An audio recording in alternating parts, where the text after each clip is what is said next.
is an Unspoiled Network podcast. This is Unscrupled, covering Angel, the sometimes vampire slayer, but it's not his primary job description.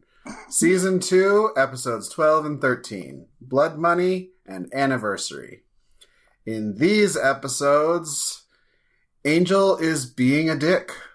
Like, that's just what he does. And the other three get other jobs, which I don't care about. Anyway, welcome to Unscrupled.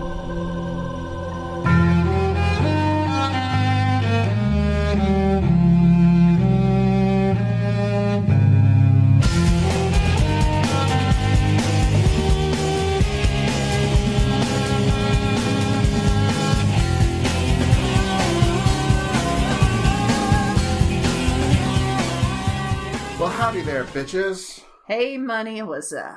I miss Darla already. Right, I do too. In fact, I can't even remember what these episodes were about, so you're going to have to remind me. Well, one of them was about this charity ball. Oh, yeah, that was dumb. Yeah. Oh, hey, but you know how you've been complaining that the one-off characters never come back?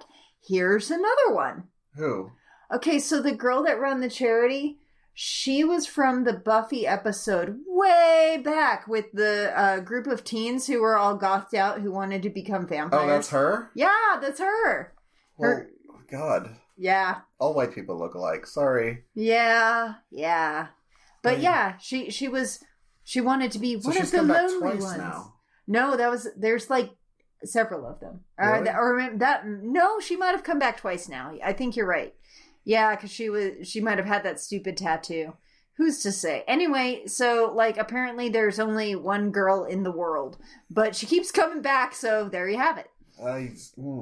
What I want to know is how she's going to launder that money. And I don't mean the actual blood part. That's a very good question. But, like, I don't know. This episode kind of broke a lot of things for me. Okay. Because I'm sorry, guys, but I'm not gonna believe the stakes are that high with Lila and Lindsay if they keep fucking up under the threat of death and nothing happens. Like, it's just, you're not gonna sell me on this. Yeah.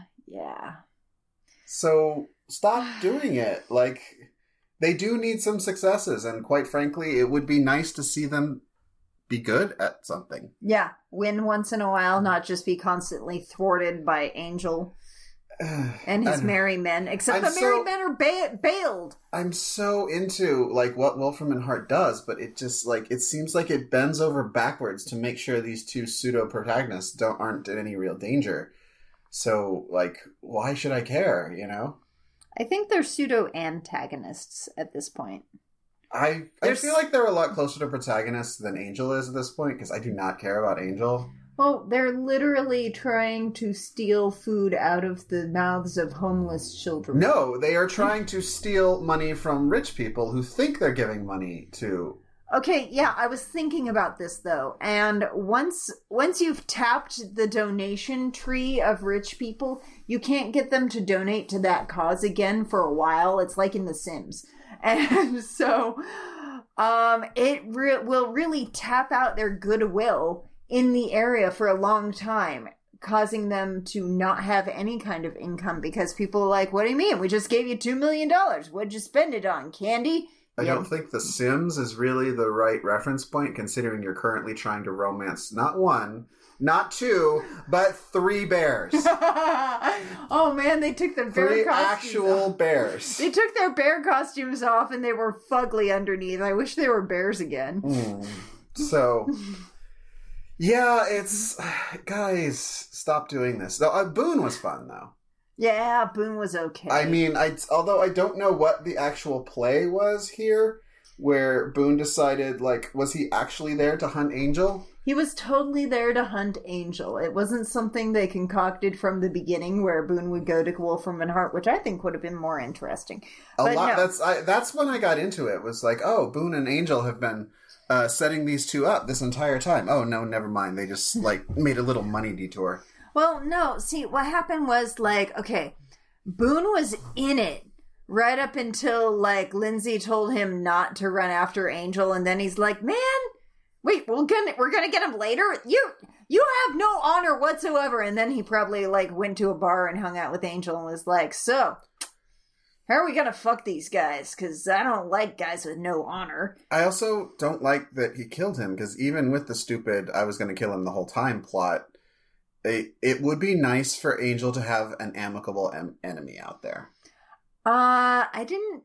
So, did they prove that Angel killed him? No. Did we see a body? No, but, like, we've already been through this, that, like, they fought until the fight couldn't go on anymore, and he wants to fight to the death. So maybe they have a draw every 300 years. Who cares? It's only been 80. So. Okay, fine. A draw every 80 years. I think that's legit. It's just... I want more Boone. I want, like... In Boone the same way I want Graham on the outskirts, I want Boone to be a resource that can be tapped. Yeah. At some point. You want interesting tertiary characters. Yeah, and I want to feel like this is a world that exists more than just what for this particular episode. Okay. I feel you. Because this is what Angel is about. Like, there's a demon world, and demons have their own thing going on, and they're not all just evil like they are in Sunnydale. Apparently, that's the Tortuga of California. Yes. And the most horrible demons go there, and I'm like, that's actually really good. Okay, so let's see what demons are like in the rest of the world. Yeah. Sunnydale is a hellmouth. Yeah, it's totally Tortuga for demons. And yeah, the rest of the world, demons have nuance. Who knew? Yeah. So, yeah, all right.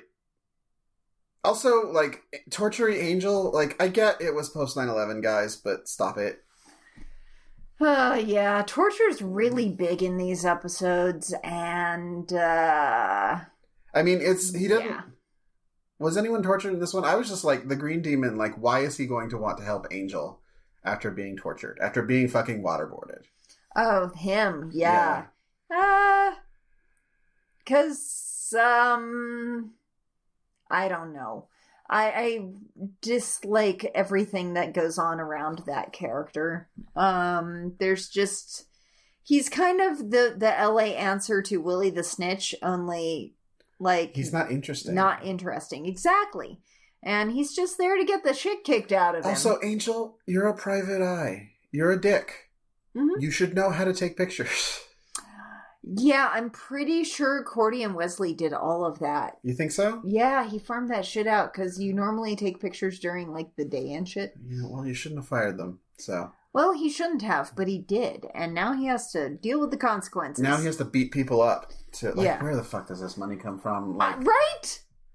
Like, the fuck, Angel? How are you? You're not invoicing anybody because that was Cordy's job. Right. And you gave all of the blood money away. So what are you using to pay your mortgage, you asshole? You think he's still just squatting? He did talk to the rich guy about setting up a corporation to own the building, and who the fuck knows. But maybe. He's got power and phones, though, so he can't be squatting too much. Angel's not good at maintaining a Rolodex. Like, this is a serious character flaw if he's going to be a hero of any type. He's not good at anything except for having a big forehead and brooding. And fucking blondes. Yeah, that blondes too. Who are way out of his league. Well, okay, we don't have any proof that he's good at it. I mean, Darla stuck around, and she was a prostitute. She probably knows what good sex feels like. Okay, she stuck around while he was evil, but you notice how she had no fucking patience for him once he got a soul? There's more to a relationship than just good sex, though. I think his performance declined quite a bit once he got ensouled. I don't know. For what Darla's probably into. I mean, she's a fucking vampire. I like to think that Darla has standards. I like to think she likes a little slap and tickle. Slap and tickle? Yeah. Have you never heard that term? I have. It just seems way too tame for you. Well, I'm trying... We are literally in a dungeon. There are no chairs. We're sitting on sex swings. They're so fun, guys. And, okay, can you stop hanging your shirts on my St. Andrew's cross? Jesus fuck. I don't know what a St. Andrew's cross is. Oh, it's the big X thing that you chain people to. Ah. That's a St. Andrew's cross. Can you do it upside down? Yeah, but it takes, like, there's a whole separate consenting thing to that because of the blood rushing to your head. What are the and scratches safety. for? Is that a fingernail? Anyway, so, yeah, she's... This is Bitches and Money coming to you live from Bitches Kill Shack. Oh, it's not a kill shack, guys. It's a maim shack. Anyway, Right. Point being, she's into some shit. Did the other three jackasses do anything this episode at all?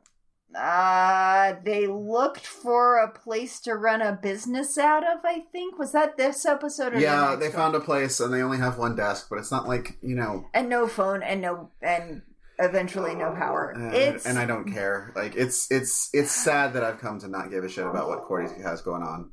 Well, they're okay, so their whole plot line of let's find work and set up a business is super boring. I hate that in my own life. I don't want to see it on my TV. Assholes. Okay. So yeah, Angel has been hiring this green demon to take pictures, and he's found a connection to Wolfram and Hart, which is apparently Allison, this goth chick who never became a vampire. Yeah.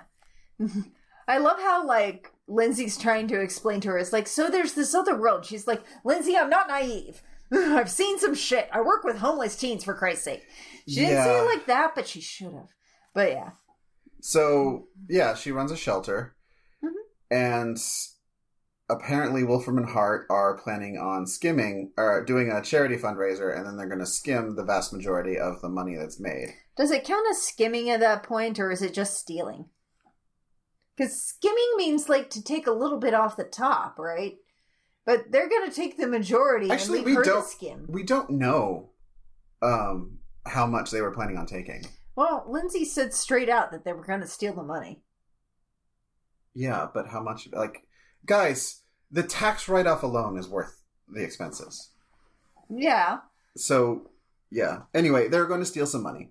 Mm-hmm. And Allison seems to not give a shit because whatever crumbs they'll toss her way is better than what she could do making phone calls and knocking on doors. This is true. And she has, like, you hire someone to do that shit. She has the actual work of dealing with teens. And this is how petty I am. Because, like, she's like, well, 5% of that is $100,000. And that's what I can make that's what we could raise in 2 years. And I'm like, you're running a fucking homeless shelter on $50,000 a year? Yeah. Like, how? The mortgage is twice that. You've got kids to feed. You've got employees to pay. You've got, I mean, what? You can't do that. You need to scale those numbers up, guys. You can't even run a human being on $50,000 a year in Los Angeles. It's not possible. So, I don't know how $50,000 a year runs a shelter. Anyway. Maybe she gets grants. But then that would be included in the total. No, I don't think she would. I think she would. I think she's just calling out base donations from, private citizens. Well, my mom runs a foundation. She includes grants, so. Well, this woman is obviously not your mom. Did your mom try and become a vampire in her teens? I mean, probably. Maybe. Yeah. It was the 60s. Okay. So. Yeah, I've met your mom. She might have done that. Yeah, so they're going to use this to steal a bunch of money, which doesn't seem like making it rain doesn't seem like that's the special projects job description. Yeah, that's not anything mystical. That's just money. And I feel like regular lawyers can do that. Mm-hmm. You don't have to be an evil lawyer to steal. I mean, that's something for event planners. Right. Yeah, like, I feel like this whole project is beneath them on one level, but apparently too fucking hard for them to pull off. But no, the wrinkle is that there is a blue demon named Boone who had a run-in with Angel in the 20s and wants to have a rematch. Yeah. Yeah. And he's got a weird sense of honor, which I'm down with. I really do like I wanted a little honor. more, like, Olafness to him about how he enjoys fighting. Because he seemed to glower the whole time, but that's kind of what Angel is about. Like, the Angel of the show is about. Well, yeah. I would have liked just more depth into his character other than, like, I'm weird, honorable samurai demon who feels the need to kick Angel's ass. Also, he really misuses that word. Which one? Honor. Oh, yeah. You know what's not honorable? Coming to some poor green demon's house and giving him shit until he turns over someone who pays him. That's not honorable. Yeah. Also, like, getting in a fight over a girl while you're in the middle of a 3-day drunk. It's some, like, weird hillbilly honor, but I don't get it. Yeah, it's like, this is not honor, dude. Anyway, so that's the wrinkle. Lindsay and Lila decide to make common cause with this dude and say, hey, we need to string Angel along here. Mm-hmm. So, you can draw him out. And I don't even know what the fuck they were. The whole plot of this episode is convoluted and stupid and doesn't make any kind of sense. And it's just like, well, here's what Angel's doing. And like, here's a new blonde to try to pull him back away from the precipice of darkness. It's getting super misogynistic too. I don't know, misogynistic in the right world, but chauvinistic at least. The way that Angel just sort of elbows his way into any woman's deal and decides to save her. White knight syndrome. Motherfucker. I am so use sick that of this term. bullshit. Is it because it's racist or because it's because the MRA people use it to refer to male feminists. Ah. Yeah, so. Okay. Well, in like the... I hate they keep taking good things we can say and like destroying them. And like ruining White Knight and Red Pill. Oh, God. So, fuck you, MRAs. If you're listening, fuck you. I don't think they'd listen to us because they know we get laid. I don't know, they might hate listen. They might hate listen. Yeah, they spend a lot of time working on their rage boners, so. Guys, do you have any idea how much pussy I've had in my life? A lot more than you'll ever even conceive of. Like, you really can't imagine how much more it's than been. a small pony. Like, so many small ponies. And I know you're angriously and furiously rubbing your dick because you're mad at us about this. And I'm just going to keep making it matter because I know you haven't trimmed your fingernails and you're going to cut yourself. So, ow! Yeah. Guys. It's not worth it. Just let it all go. Take a shower. Get a hobby. Don't give them good advice. Well, if they were happier people. I hate these episodes, guys. This is what we're to oh my God, like... These episodes were really bad. And that's the problem. They weren't bad enough to mock. Yeah, they were just so mediocre. They weren't fun. The bad Buffy episodes back in season 1, I was all about that because they were so silly and we're having such a good time. And I knew that they probably had to do 1,000,000 takes every time because it was too fucking ridiculous and the cameramen kept laughing. But this is just like, no. It's trying for deep and it's shallow. So the gala goes on. Yeah. It's stupid. There's this whole stupid, like, Mission Impossible type thing where he's going to pass a tape to Allison and she's going to play it.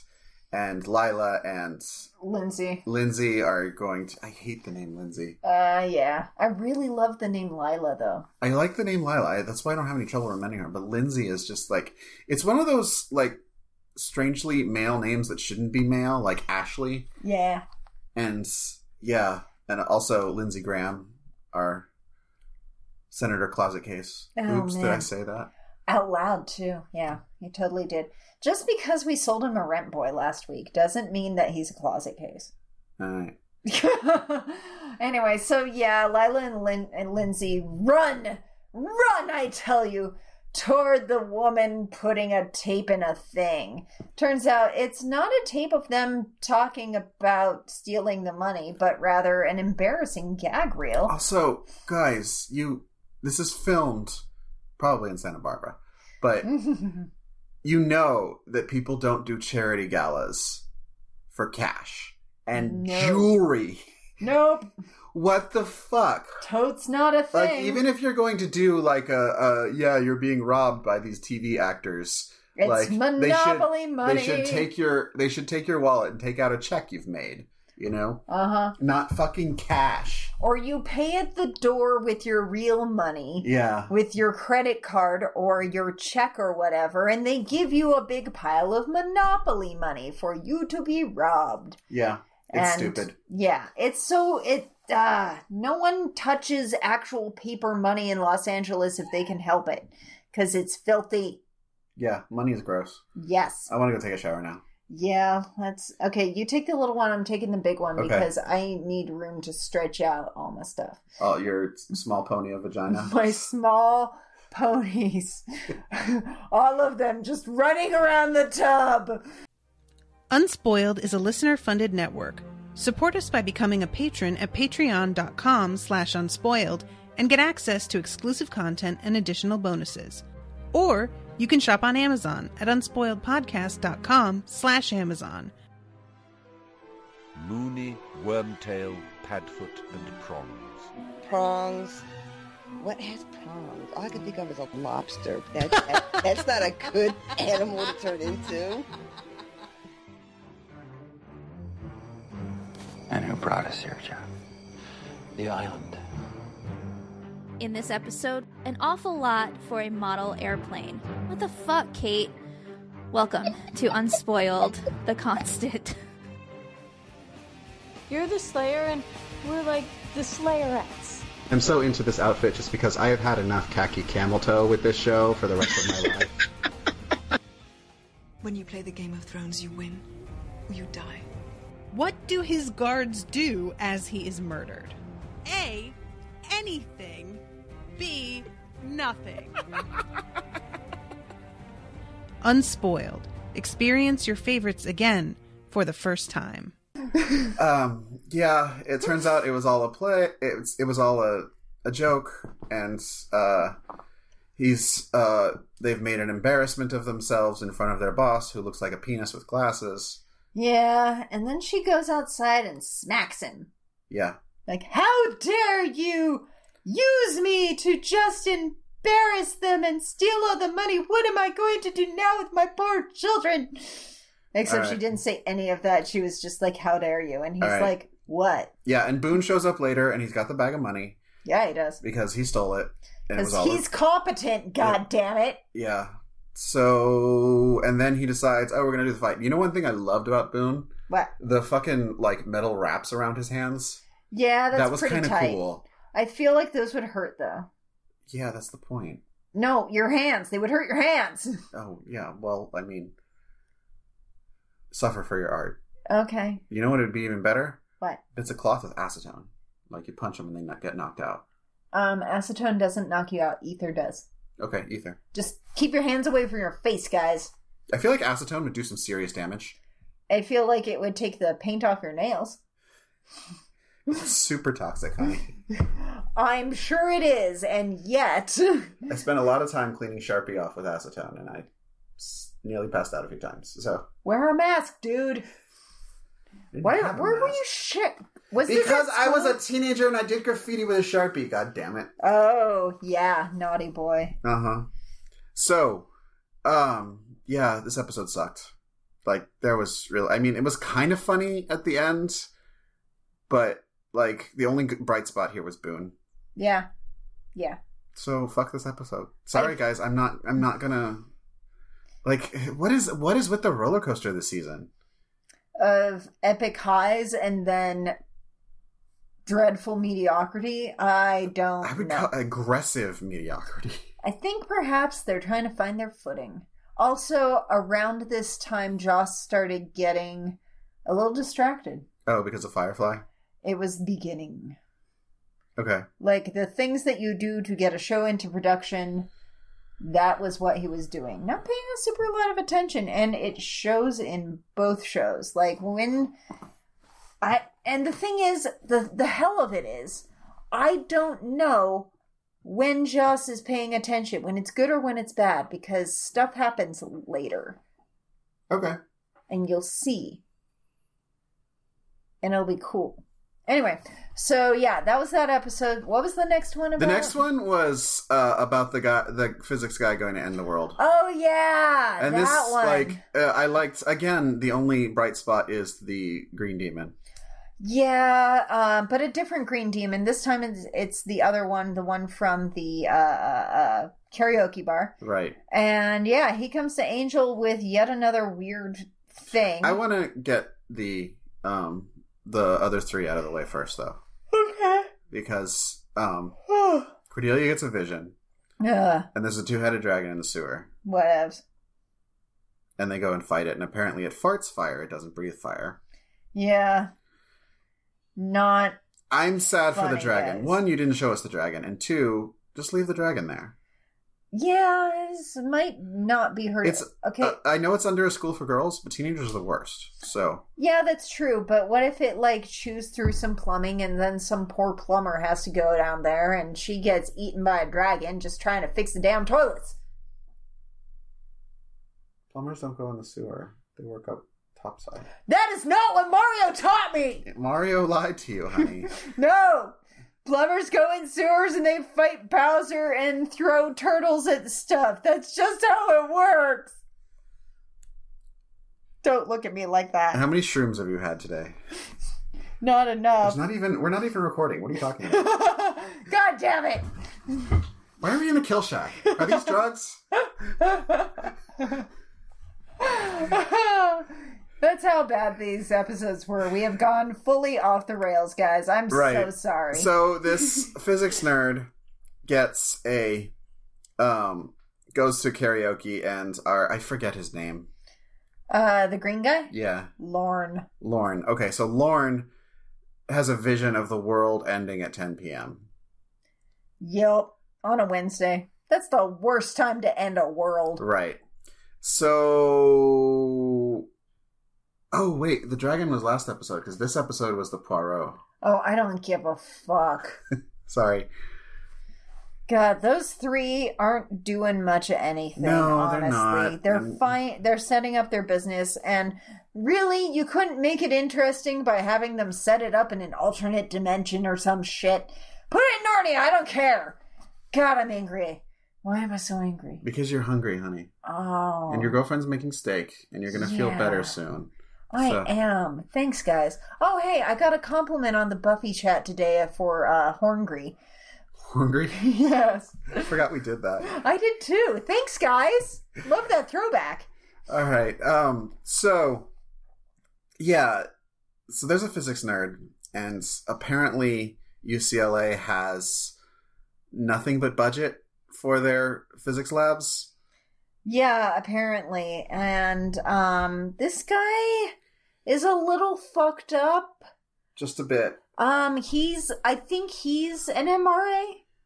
Because, the answer to my girlfriend doesn't love me and might break up with me is, of course, stop time while inside her. Motherfucker. That sounds really stupid. But anyway. And the worst, that's non-consensual. I got real excited because I misunderstood at first and I thought his girlfriend was with his female lab partner. That would have been way better. So, yeah. He's apparently the world is going to end at 10 p.m. Mm-hmm. And so he's working on suspending I actually understood part of it. The part about quantum entanglement. Okay. But I also knew enough that that's not what quantum entanglement does. Okay, so here's the thing. Why would you want to create pocket universes and stop time? I mean, just why? What use could that possibly have other than being a dick to your girlfriend? Storage? It still took up space. I'm reaching here. You really are. Stop it. I want an honest answer. What the fuck could stopping time for a pocket do? I mean, unless I get to do stuff in that universe like nap or some shit, you're just stealing time. Actually, that's a perfect, napping. Perfect. Or at least keeping Except the time is stopped. You don't get the benefits of the nap. Oh you're my just God, as you're tired. so angry. I'm so angry. You have no idea. The rage inside me at this concept of stopping time.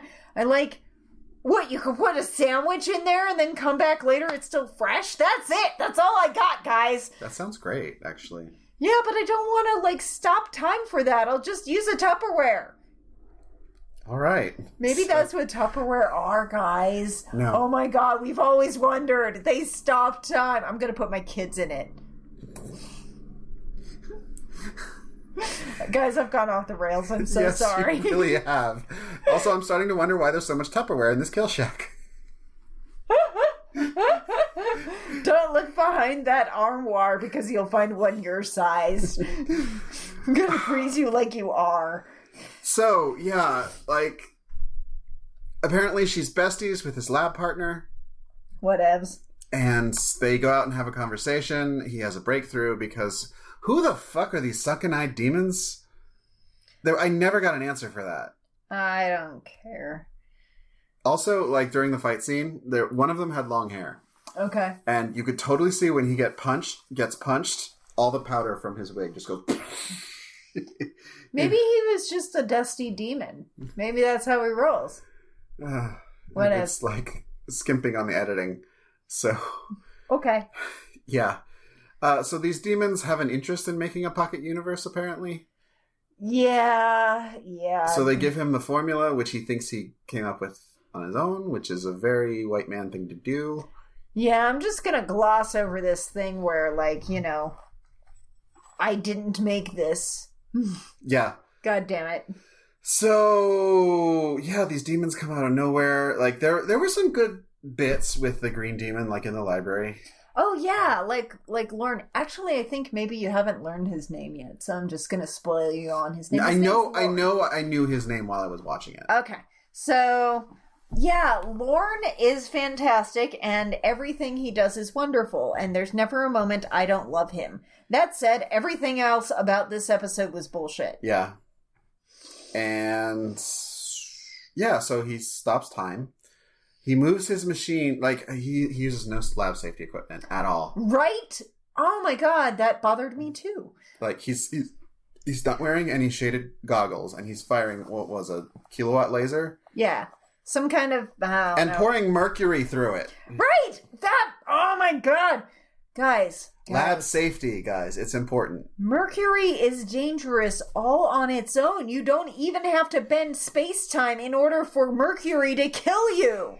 Yeah. Fuck! Why are you using mercury? Why don't drop marbles? Jesus Christ, guy! Also, how hard would... I don't know that this is possible to time your sexual exploits to come at a specific moment. I think... well, okay, he had a remote control next to the bed so that once he was inside her doing his thing, he could press the button and a few seconds later it would, stop time. Mm-hmm. Because apparently he only lasts... like, he's a two-pump chump. What the fuck, guy? No wonder she's leaving you. You're not, like... really doing anything. She just took her clothes off and all of a sudden you're in bed. You gotta work that shit. I didn't like how they characterized her too. Because, like, when she's having that conversation, she's like, oh, he's very sweet and I like him, but I just don't see a future. And it's like, no, I need you to say, you know what? I don't like him as much as I thought I did. He's not very interesting. Like, I know that you think that if you show a woman speaking her mind about a man who's disappointing, she has to die because she's a bitch. But it would be nice to see some real dialogue about why she's breaking up with him, because clearly he's an asshole. She could just say, he's boring, he's inconsiderate, we don't actually have anything in common. When he starts to speak, my eyes want to roll into the back of my head because I am so fucking bored. Right. And that's valid. Those things are all valid. You can break up with anyone for any reason. It's true. So they just and I'm sorry, guys, that we're in such a bad mood after. I know you've. Well, here's the weird time crunching thing. This is being recorded before the Sense8 episode comes out, but it will be airing after. So we're in a weird fucking time loop here. So why don't we put it in a fucking bubble with some mercury and sex? Okay, now we're clipping. You've got to stop yelling. I can't help it. I yell when I'm mad or frustrated or happy or... Oh, We are stone cold sober too, guys. This is the scary part. I might have to go do some drugs to come down from this anger. Yeah, this guy's an asshole. The world stops, but only for a second. Yeah. So I want some more descriptions of how prophecies work. Oh god, if they had to break down how prophecies work, then everyone would realize that they fucking don't. Well, I mean, like, the Buffy prophecy, she actually did die. Okay, yeah. So, like, it's open to interpretation, no, but it's I not mean, strictly wrong. They work within the narrative, but what I mean is that they're a device used to push the narrative that is lazy and stupid. That's exogenous. So what I'm talking about is, how do prophecies work? So what are the rules? Yeah, what are the rules? Can you break a prophecy? Can you make it not come true? They haven't been clear about that. So, like, a lot of the Wolfram and Hart antagonism is driven by this prophecy that supposedly Angel will be a key player in, and they want him on their side. So I kind of need to know, like, are prophecies set in stone, or do you need to fulfill them, but just in a different interpretation? How much wiggle room? Well, that does explain why Wolfram and Hart is full of lawyers, because they are the best at finding the wiggle room in anything. Right. So, and I mean, and I'm kind of here for that. Like, I don't really like prophecy as a narrative device, but if you're going to work within it, and if the rules are the prophecy has to be true, then how do you make it true without it being the obvious thing that you don't want to happen? Yeah. So, what value of true do you need for the prophecy to work? True is Boolean, but... No, it's really not. That's the thing. Fact is a binary. Thing is either a fact or not a fact, but truth is my SAT prep teacher would clearly say that all parts of it must be true in order for the statement to be true. So Indiana Jones differs wildly. Indiana Jones is a terrible fucking archaeologist and should be fired, both for fucking his students and for breaking shit. He wasn't fucking his students. Yeah, Karen was 13. What? Have you read the script? They had apparently in a deleted scene, they had an affair 10 years ago. She's all of 23. Ah! Yeah. And her name wasn't Karen, it was Marion. Oh, Karen was the actress's name. Sorry. Okay. Anyway. Yeah. So this is why men should not be in charge of anything. Ever. Fuck. Was he at least like 15 maybe? No. Oh, God. Yeah. No wonder she hates him. God damn it. I hate him too. She should have been... Can't she be 30? He should have ended up with Ilsa. Oh, yeah. Oh, Ilsa. But she was a Nazi. Fuck Ilsa. And he was a child molester. So... God damn it. They deserved each other. Fucking Steven Spielberg and these scripts. God damn it. I don't like, men are terrible, people. Although good news happened today. You guys are probably over this news. But Roseanne got canceled today. Yeah. Yeah. I'm bummed out that she turned out to be exactly the racist Republican ass monkey that everyone told me she was. Really, really weird in that the show portrayed her as a lower class Trump supporter. Mm-hmm. Whereas in reality, she's just a rich racist bitch. So, okay, I think there's value to be drawn from there, especially since Trump's base of support is not in the white working class; it's in the suburbs. I know a lot of white working class people who are so down with Trump. Yeah, but there's not enough of them to make... It's the suburbs where he really gets his win. Yeah, that's true. So. Yeah. Oh, America. Yep. So, yeah, like, guys, I don't even, like, want to continue. This is dumb. Like, at least they're making some money, which was good. They who? Who are we talking about now? The other three that we don't care about. Oh, yeah. Okay. Because, yeah, I was still thinking about Trump supporters. Anyway, yeah, so they're getting jobs and doing stuff and making cards and stuff. Yeah, the agency seems to work a lot better without fucking Angel. Yeah, once they get over the thing where, like, they depend on him for the heavy lifting. Their marketing gimmick. Yeah. And then I really actually quite enjoyed the end where someone's like, where's Angel? And he's like, it's just a name. Yeah, that was actually really good. Yeah, I would be that totally was the okay only good part. with never seeing the three of them again and just pretending that the three of them started an agency and started making some big money, you know? Yeah, they were very successful. Okay, that scene where Wesley does the whodunit, that was solid. That was very Agatha Christie. Yeah, that was solid, and it was about a minute and a half long, and that was the only good part. Mm-hmm. Well, then Cordelia eating the cheese, so. Okay, yeah. Well, she's so hungry. Yeah. Speaking of which, I'm so hungry. Yeah, we're really hungry, guys. So we're going to read some new patrons, and I'm sorry this was short, but these episodes sucked. And yeah, just enjoy our rage. Play it again if you have to. And steer clear of the kill shack. Yeah. All right. New patrons: David Waters, Roma, Sigstrata, Chrissy Whitney, and M. Miller. Guys, my kill shack is fun as shit. Seriously.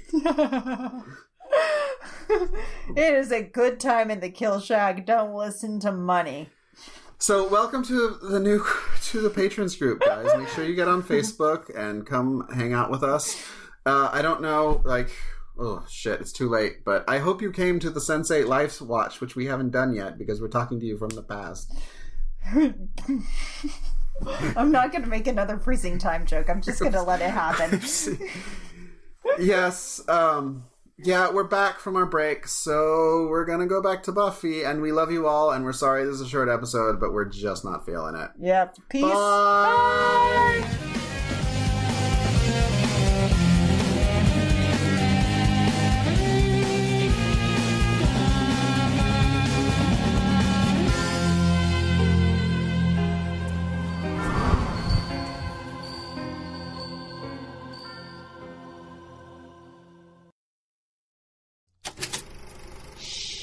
That was an Unspoiled Network podcast.